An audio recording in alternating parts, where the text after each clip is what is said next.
is free China, where the fight against the Japs continues. These rice paddies have been irrigated this way for centuries.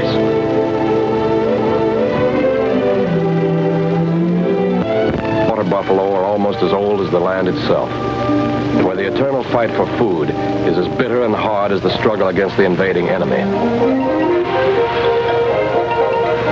Malaria, dysentery, and cholera plague the people.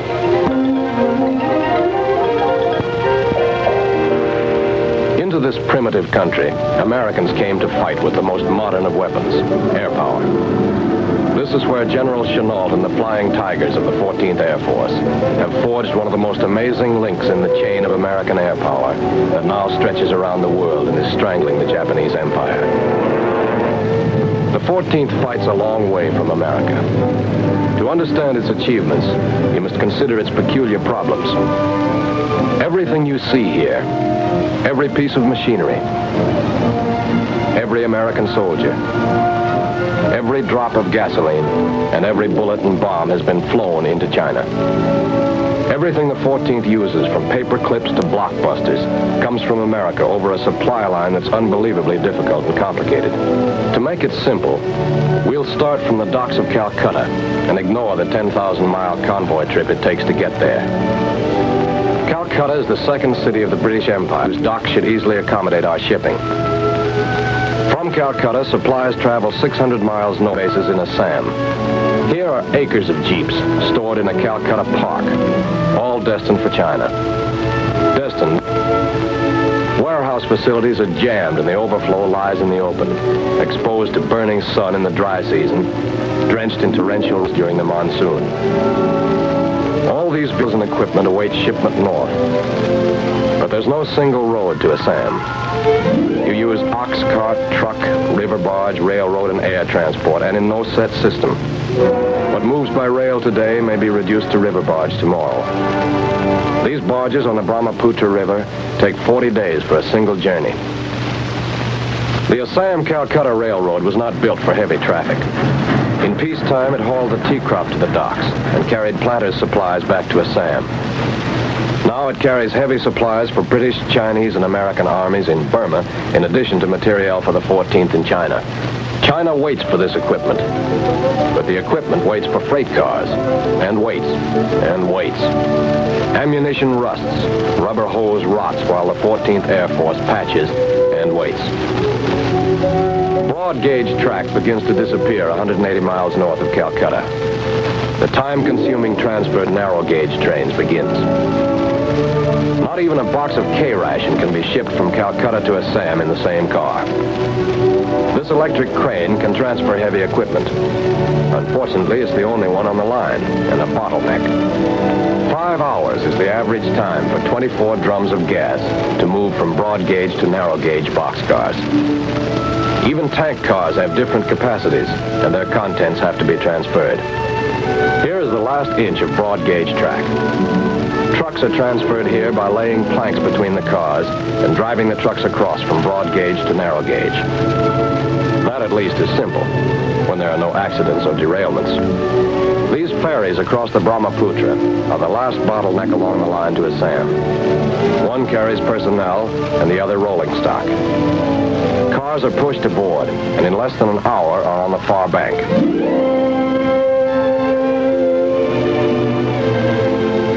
They unload again and are off to Chabua, 300 miles away. 26 hours by the fastest passenger train and days by freight, if all goes well. At Chabua, things begin to pick up. The airport and its satellite fields is the great hub of activity in Upper Assam. Here, freight is unloaded, inspected, classified, and stored. But all China has to fight on these supplies. Only a fraction goes to the Flying Tigers.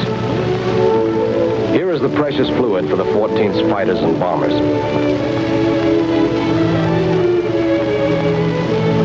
Here are the 300, 500, and 1,000-pounders that the Flying Tigers will deliver to the Japs.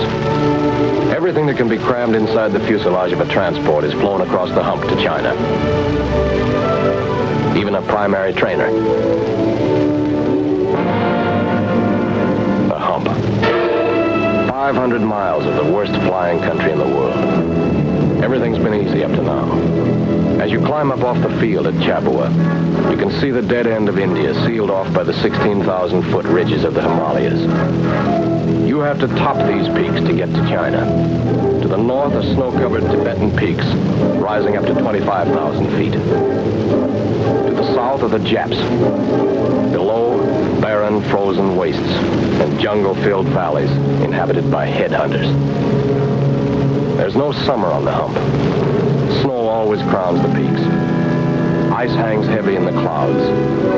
Black monsoon storms sweep up from India, screening the peaks and bringing terrific turbulence that has flipped fully loaded transports on their backs.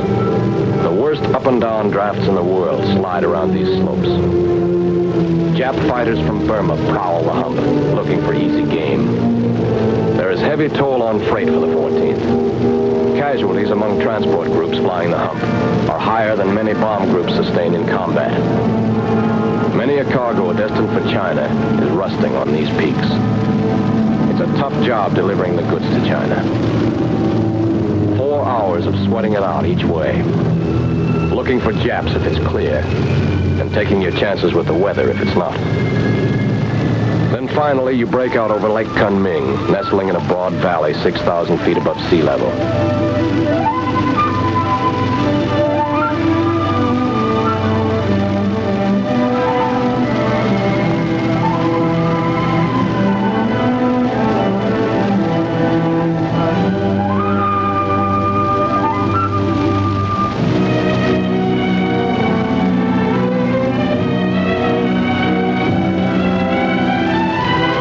Let down into the gateway to free China, the home of the 14th, and the back door to Tokyo.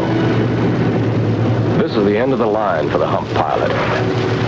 He goes back to India for another load, and the 14th takes over. Kunming was the first base of the 14th. One of the first jobs of its pilots was to defend their airfields and keep the hump route open. Here are some of the men who did that job. They are the $500 bonus for every Jap plane destroyed.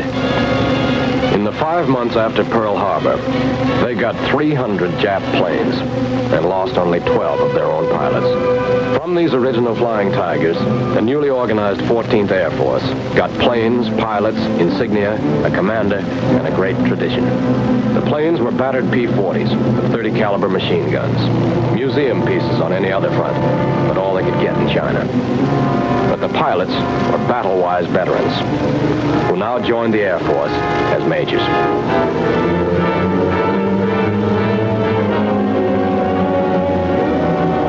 The commander was the retired Army captain who led the Flying Tigers, now Brigadier General Claire Chennault.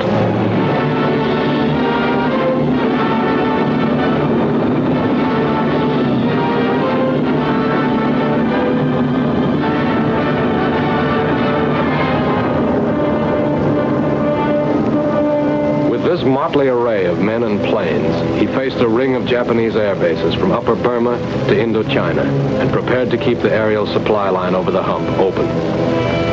Small wonder the Japs thought they could blast these Americans out of China. The stakes were high when they tried.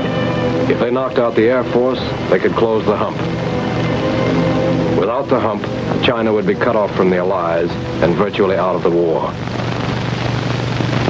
Again and again, the Japs sent big formations of fighters and bombers against the American air bases around Kunming.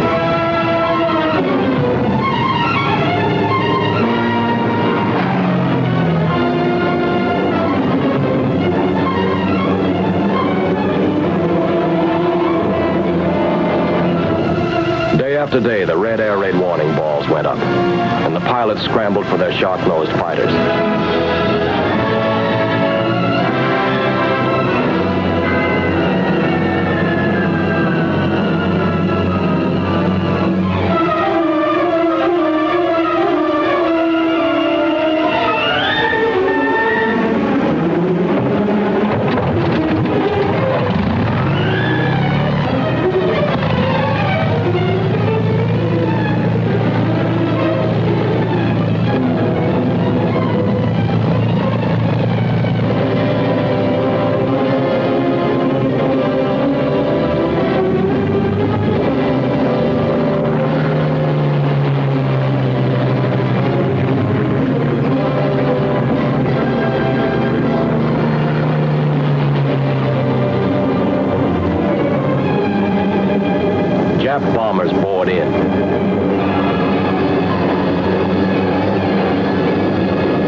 shark's teeth flashed to attack, with General Chennault's famous fighter tactics.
Enemy losses were so heavy that the Japs were forced to give up their attacks.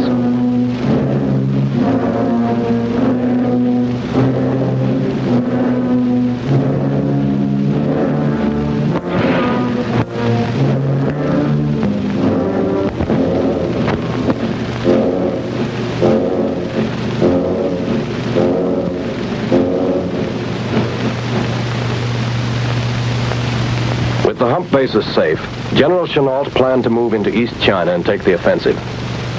With the help of the Chinese, the 14th was free to kick open the back door to Tokyo a little wider.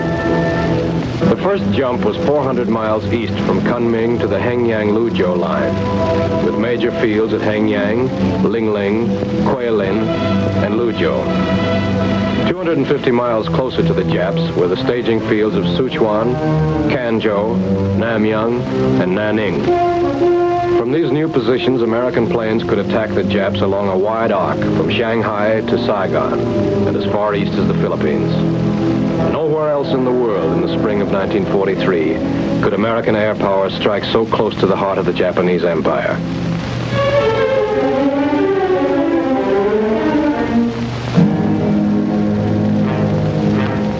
You are seeing a miracle.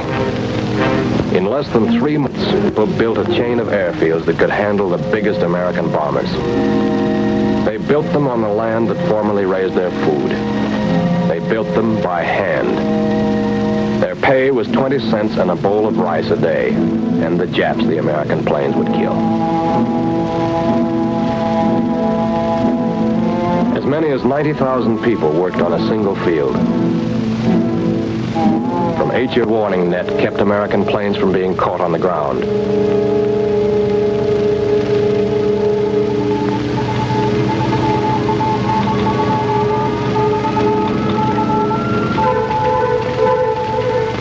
Chinese spotters, farmer territory between our bases and the Japs. They flashed word of enemy air movements by telephone and radio.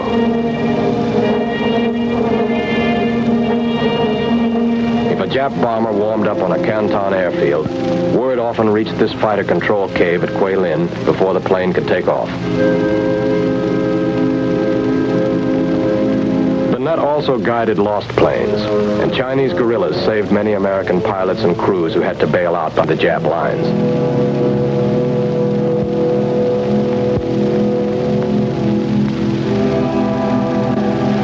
No American stood guard, cooked, or carried.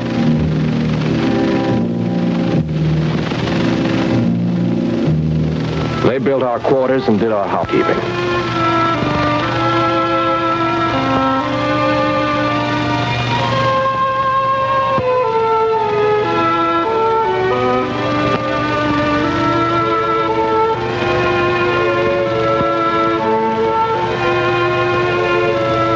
Many Chinese with technical training joined the ground crews and helped keep American planes and equipment working. New American planes reinforced the battered P-40s and the B-25s that were the bomber command. Long-range B-24s, cannon-carrying B-25s, and some P-51s. Crews of the Chinese-American wing. These Chinese airmen had been trained in America and now returned to their own country, ready for revenge. But the 14th was still the smallest American Air Force and lived on a starvation diet of supplies.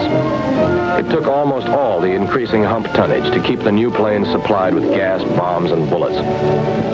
B-24s supplied themselves, flying 4 supply missions across the hump for every combat mission they flew against the Japs. This plane would be junked in any other theater. In China, it is patched with parts from other wrecks and sent back to fight again.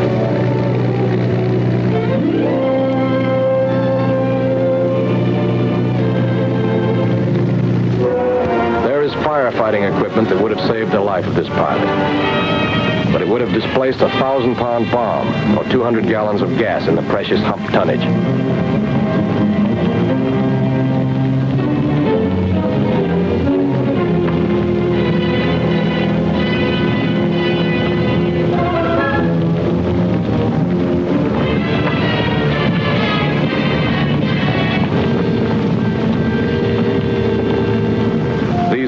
Choices the 14th has to make.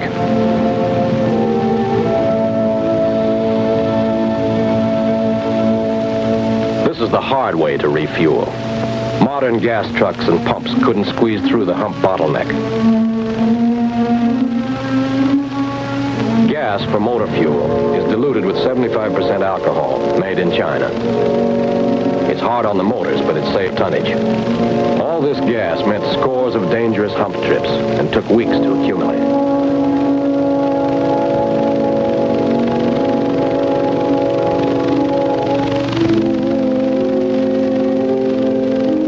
All of it was burned up in a single mission of one heavy bomb group. This was also burned in a single mission, a Jap mission. 15,000 gallons of gas and oil went up in this blaze when Jap night raiders hit a supply train at Luzhou.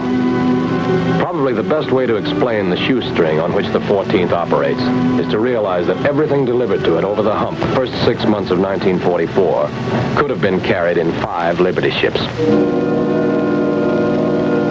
New supply problems were created by the move to East China.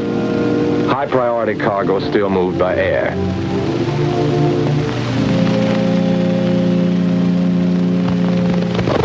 But the bulk of supplies moving to eastern bases traveled in another patchwork system of trucks,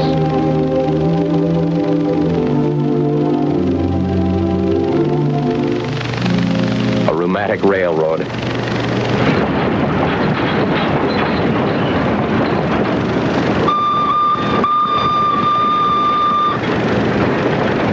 and these streamlined carriers.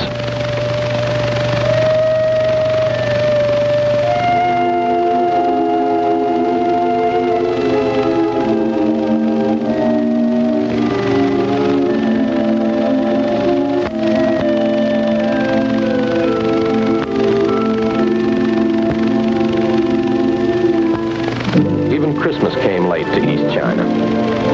It was March when these Christmas packages from America and Santa Claus reached Guilin.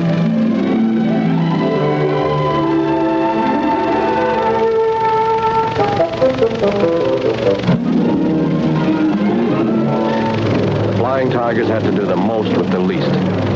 One bomb in China had to do the work of a dozen elsewhere. To do that, you go down low and ram it home. Like that. That was practice. By the fall of 1943, the 14th was punching the Japs from Indochina to Formosa. Shipping was the main target. The new bases brought the Japanese lifeline within easy range. This lifeline was the sea route from Japan through the Formosa Straits, down the South China Sea, to the Dutch East Indies, and the Southwest Pacific. Oil, rubber, tin, and other raw materials moved north to Japan. Troops and supplies moved south to the Pacific fighting fronts. As the Navy moved westward across the Pacific, more and more Jap shipping was squeezed into the China Sea. The 14th's hunting grew better.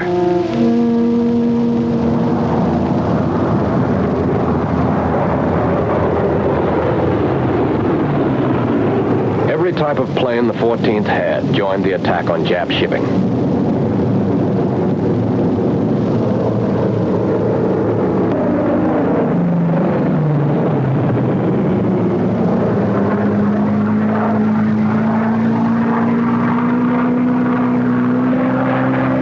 Fighters dive-bombed, skip-bombed, and strafed.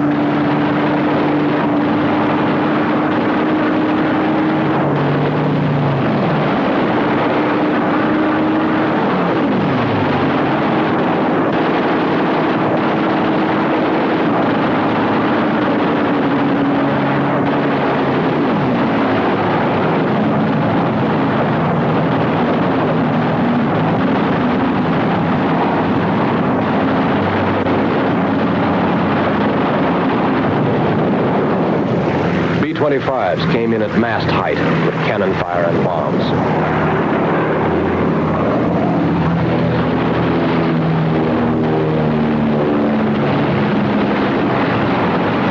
B-24s bombed the ports from high level, smashing docks, shipyards, and warehouses.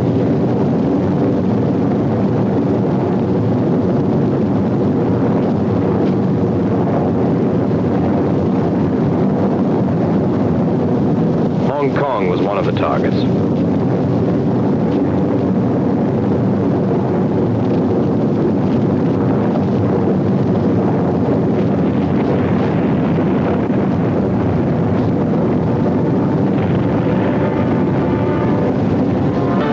As a result of these attacks, the Japs realized that they had to drive the 14th China. 3 times they tried to knock the Americans out of their eastern bases. Here's where the first attack started. In the spring of 1943, the Japs drove south from the upper Yangtze. In the summer, they tried an air blitz. In the fall, they were back with an on Tungting Lake. Each time, the combination of Chinese troops and American planes hurled them back with heavy losses. In the spring of 1944 came the Great East China Offensive. 200,000 Japs poured down from the Hankow Bulge. Another 50,000 pushed north from Canton to squeeze East China in a gigantic pincer.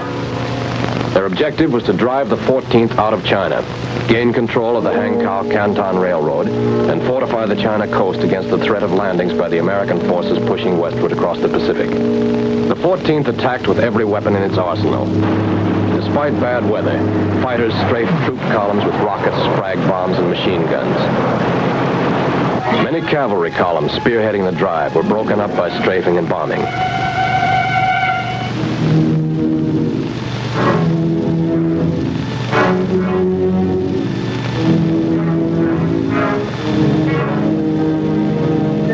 All this cost American blood, as well as gas, bombs, and sweat.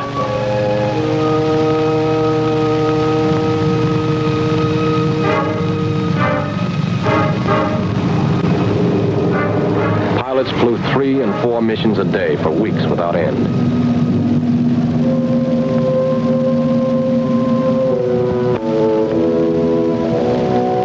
These Jap prisoners taken at Hengyang were thin and half-starved. They said no rice and little ammunition had reached them for weeks because of air attacks.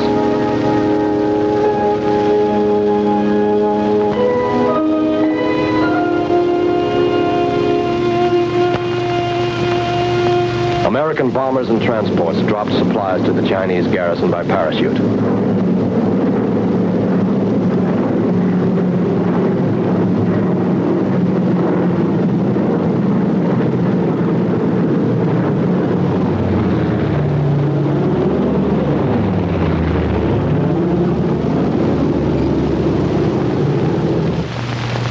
Then the 14th ran out of gas. Some fields had no gas. Some had just enough for one more mission. At others, gas was pumped from bomber tanks to keep the fighters in the air.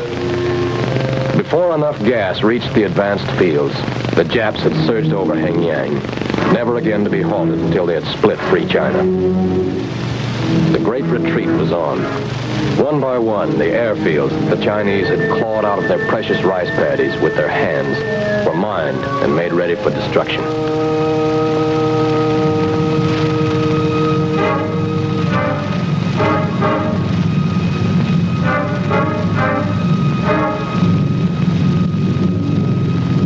The 14th fought a desperate delaying action. To the last, American pilots flew 4 and 5 missions a day, living in hostels stocked with gasoline, never knowing when the order to apply the torch would come. Generals Chennault, Stilwell, and Vincent conferred at Quay Lin, issued orders to blow up the fields. All but a few combat crews were evacuated by air. Attempts were made to salvage all possible equipment and supplies, but much of the precious hump-hauled freight had to be burned to keep it from the Japs. Hostels and warehouses were burned to the ground.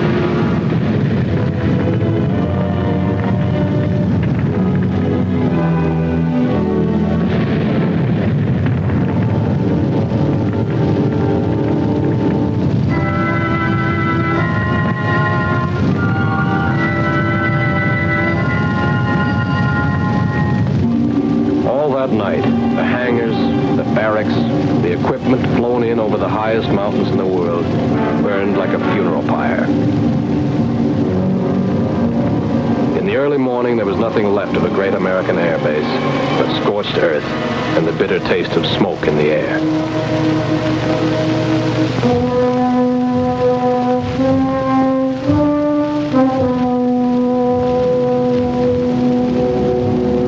The Chinese who lived in the city near the river set fire to their own shops and homes. What they could not carry on their backs, they burned. This was what they left to the Japs. Broken walls, streets full of ashes. When the town was completely destroyed, they blew up the bridge behind them. There were many cities like this in China. Some were burned by the Japs, some by the Chinese as they slowly retreated. After 7 years of war, this was the face of China. On the last day, runways were blasted by 500 and 1,000-pound bombs. One by one, the bases were destroyed. Hengyang, Lingling, Guilin, and finally Luzhou. The headquarters safe was removed. And the flag came down at Luzhou on the afternoon of November 7th.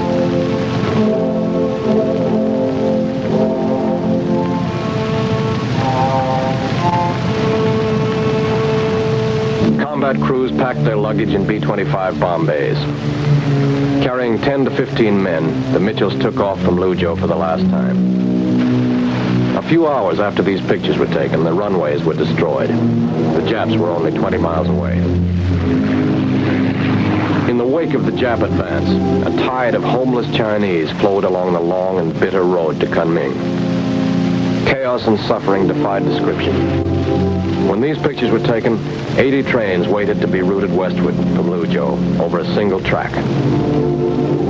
100 waiting to be shipped, with thousands of gallons of gasoline salvaged from the abandoned airfields. The few remaining guns of the Chinese army, American ammunition, tools from a machine shop, even railroad ties, all took precedence over the people. A captured Jap Zero was shipped back for intelligence examination.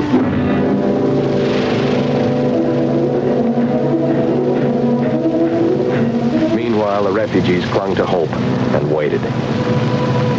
Some, considered lucky, fled by trucks, stinking charcoal burners, alcohol burners that had to be warmed and pushed to start. A truck carrying American belly tanks mingled with the mob. The road was lined with broken down trucks. Many were stripped of parts to keep others going. The only way to stop runaway trucks without brakes was to run them off the road, where many of them stayed along with the equipment they carried. Most of the homeless horde inched their way on foot, with all their belongings in the bags dangling from poles. Beaten and weary Chinese soldiers mingled with the civilians, many of them without either rifles or shoes.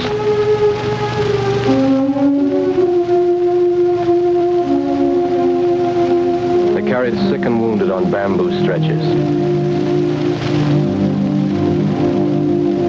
Farmers and soldiers combined to carry much of the rice harvest beyond the reach of the enemy. Jap fifth columnists helped spread panic. All over eastern China, these scenes were repeated throughout the blistering summer and wet, muddy fall.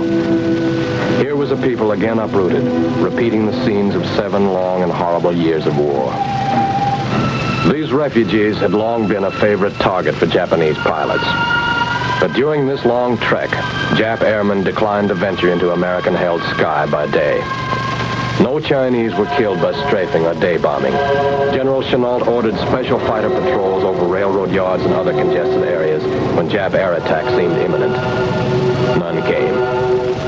Prices along the road to Kunming, refugees streamed past new airfields that thousands of other Chinese were building to give General Chennault's flyers new springboards for attack. In Burma, crack Chinese divisions were loaded into transports and flown to the crumbling East China front.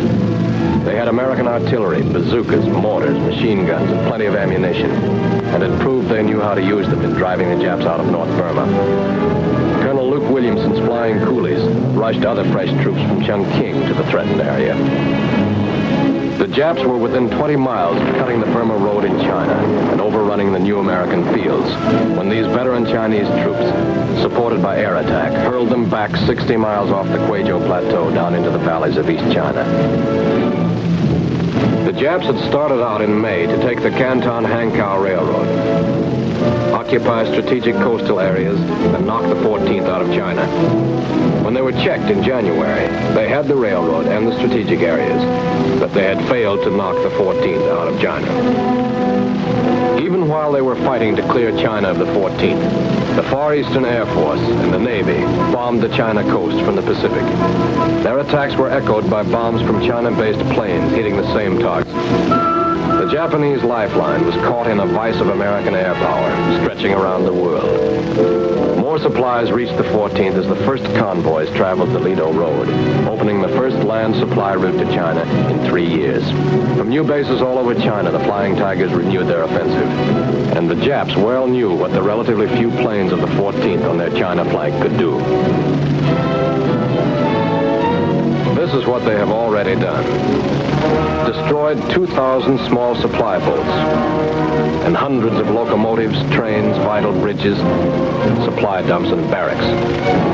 Destroyed 2,500 Japanese planes. Killed 35,000 Jap troops. Sunk and damaged 1.75 million tons of Jap merchant shipping. That was the work of the Flying Tiger.